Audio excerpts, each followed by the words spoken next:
Hi viewers, welcome to Jayalakshmi kitchen. இன்றைக்கி நம்ம கிச்சனில் என்ன பார்க்க போகிறோம்னா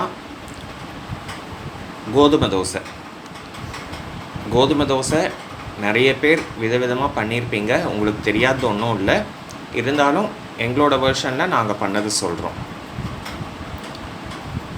1 கப் கோதுமை மாவு, 1/2 கப் அரிசி மாவு, 1/4 கப் ரவை, இது மூணுத்தையும் ஒன்றா கலந்துட்டு தண்ணி விட்டு நல்லா கரைச்சிடுங்க.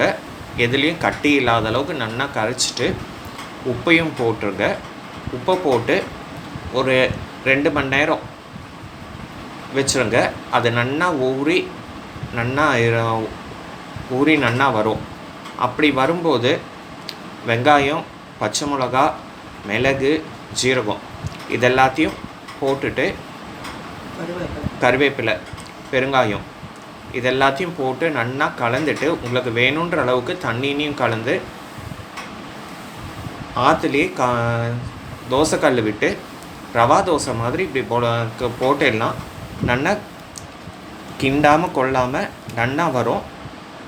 இதுக்கு தொட்டுக்கிறதுக்கு தேங்காய் சட்னி, தக்காளி சட்னி, வேர்க்கடலை சட்னி, இல்லை மிளகா பொடி, சாம்பார் இப்படி எதிர்த்து வச்சுட்டு சாப்பிட்டாலும் நல்லாயிருக்கும்.